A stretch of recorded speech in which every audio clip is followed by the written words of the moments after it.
बिस्मिल्लाहिर्रहमानिर्रहीम अस्सलाम वालेकुम। वेलकम टू पाक अरब कुकिंग। तो कैसे हैं आप सब? अल्लाह ताला से दुआ है कि अल्लाह ताला आप सबको अपने घरों में खुश रखे, आबाद रखे। इसी दुआ के साथ आज की बहुत ही ज़बरदस्त सी रेसिपी की तरफ बढ़ते हैं। तो आज की रेसिपी में हम मिक्स सब्जियों का अचार बनाएंगे। बनाना बहुत ही आसान है, बहुत ही मज़ेदार सा अचार आज बनाकर हम घर में ही रेडी करेंगे। तो बाज़ार का अचार जो है जब वो बनाया जाता है तो सफाई का बिल्कुल भी ख्याल नहीं किया जाता और सबसे नाकस सब्ज़ियां जो हैं वो इस्तेमाल की जाती हैं। तो बेहतर है कि आप घर में साफ़ सुथरी सब्ज़ियां लेकर फ्रेश और साफ़ सुथरे तरीके से अचार अपने लिए रेडी करें। तो आज मैं आपको ऐसी टिप्स और ट्रिक्स भी दूंगी जिनको फॉलो करने के बाद आप अचार जो है वो ज़्यादा अरसे तक सेव कर सकते हैं। अक्सर लोगों का अचार जो है वो बहुत ही कम टाइम में ख़राब हो जाता है, या तो उसका टेस्ट ख़राब हो जाता है या अचार के ऊपर फफूंदी सी लग जाती है।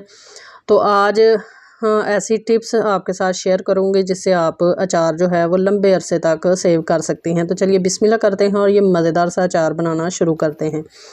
तो सबसे पहली टिप जो है वो यही है कि आपने जब बाज़ार से सब्ज़ियां लेनी हैं अचार के लिए तो साफ़ सुथरी और अच्छी क्वालिटी की आप सब्ज़ी लें। उसको घर आकर खुले पानी के अंदर बेकिंग सोडा डालकर और सिरका डालकर अच्छे से वॉश कर लें। फिर इसी तरह कपड़े पर फैलाकर उनको ड्राई कर लें और उसके बाद ड्राई कर लेने के बाद फिर आपने कटिंग करनी है इनकी ज़बरदस्त।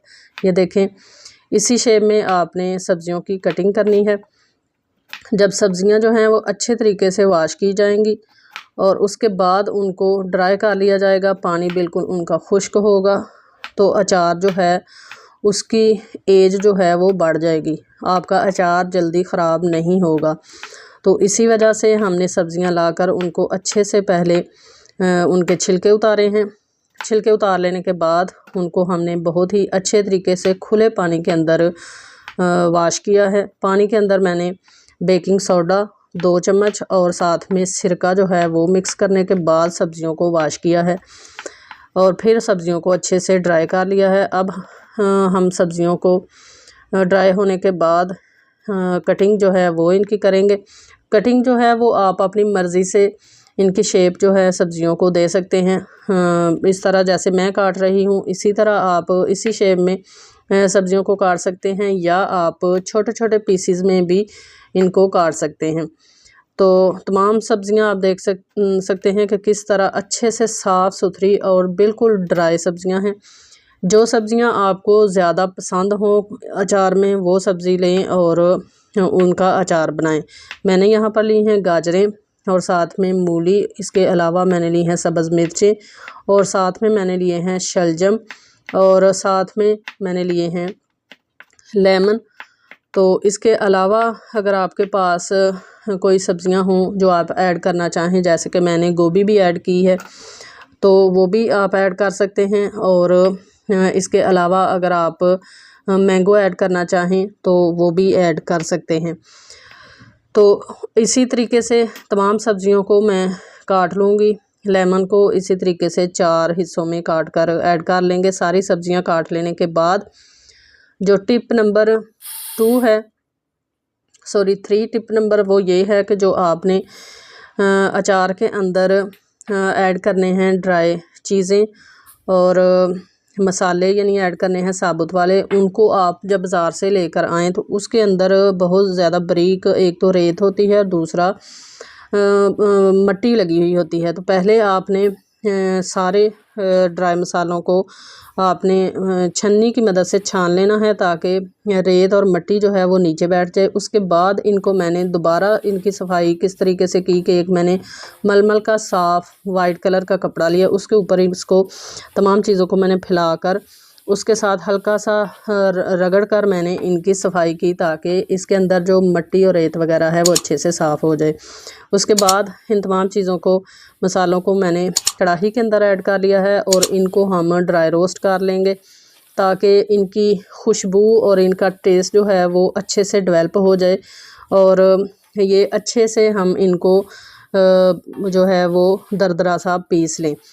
तो इनको रोस्ट करने के बाद हम अच्छे से इनको पीस कर दरदरा सा इनका पाउडर जो है वो बना लेंगे।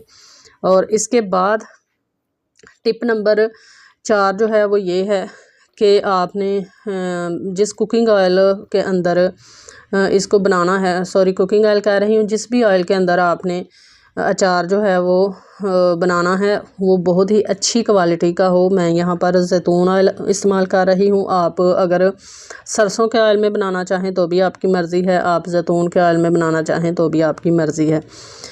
तो अच्छी क्वालिटी का लें। उसके बाद साफ़ सुथरे और खुश्क बर्तन के अंदर उसको गर्म करें और गर्म करते वक्त उसके अंदर जिस तरह मैंने लहसुन ऐड किया है, इस तरह लहसुन को हम हल्का सा रोस्ट करेंगे ताकि जो तेल की एक ख़ास कच्चेपन की स्मेल होती है वो भी ख़त्म हो जाए। तो लहसुन भी लाजमी आप ऐड करें। लहसुन भी सेहत के लिए बहुत ही ज़बरदस्त चीज़ है और ये अचार में बहुत ज़्यादा लोग पसंद करते हैं। अब तेल को हमने चूल्हे से नीचे उतार लिया है। इसके अंदर हम कटी हुई सब्ज़ियां जो हैं वो ऐड करेंगे। नीचे उतारने का मकसद सिर्फ ये है कि नीचे से जब आग जल रही हो और आप सब्ज़ियां ऐड करें तो नीचे वाली सब्ज़ियां ज़्यादा जो है वो फ्राई हो सकती हैं। तो हमने इक्वली इनको फ्राई करना है, इसलिए हमने तेल को चूल्हे से नीचे उतार लिया है और फिर कटी हुई सब्ज़ियां इसके अंदर हम ऐड कर रहे हैं। इसी तरीके से आपने सब्ज़ियां चूल्हे से ऑयल को नीचे उतार कर फिर ऐड करनी है। और अब इसके अंदर हम ऐड करेंगे वो वाला मसाला जो हमने रोस्ट किया था। इसको हमने दरदरा सा ये देखें पीस लिया है। वो पिसा हुआ मसाला जो है वो ऐड कर लेंगे। इसके अंदर हमने ऐड की थी मेथी और साथ में कलवंजी, साथ में सौंफ, और ये तमाम चीज़ें ऐड करने के बाद और साथ में खुश्क धनिया जो है वो अब ऐड करेंगे हम इसके अंदर लाल मिर्च का पाउडर, साथ में ऐड करेंगे हल्दी का पाउडर और इसके अलावा हम ऐड करेंगे इसके अंदर नमक।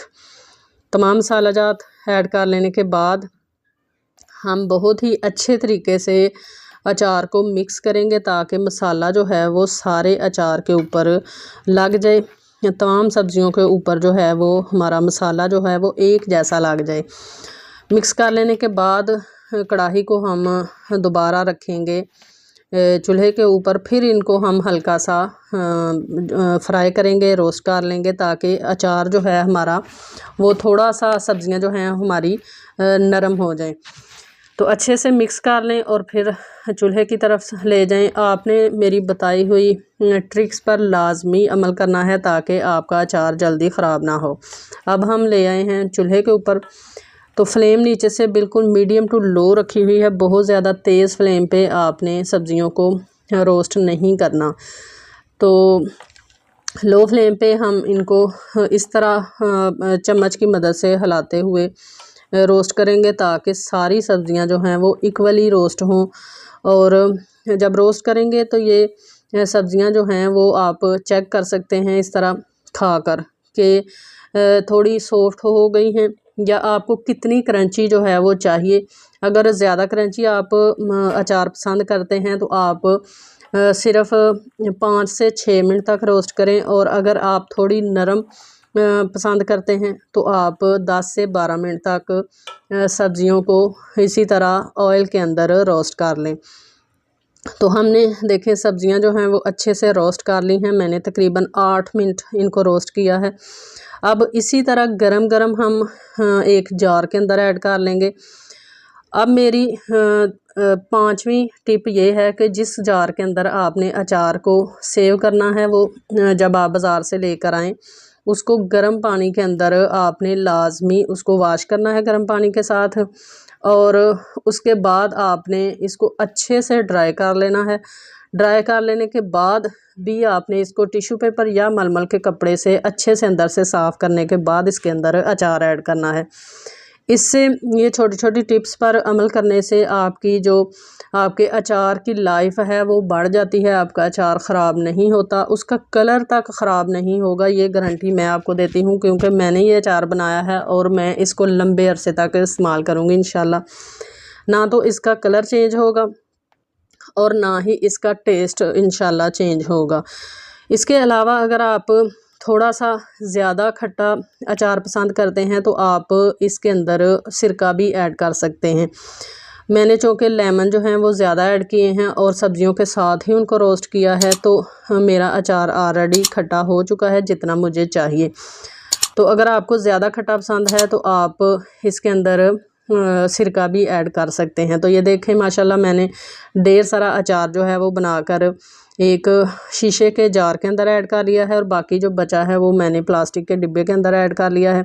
ये अचार बनाने के बाद हमारे जो हमसाए हैं इराक़ के हैं, तो मैंने उनके घर भी भेजा। यकीन करें उन्होंने इतनी तारीफ़ की, उनको भी बहुत ज़्यादा पसंद आया। आई होप कि आपको भी ये मेरी छोटी सी और मज़ेदार सी रेसिपी पसंद आई होगी। रेसिपी को लाइक ज़रूर कीजिएगा।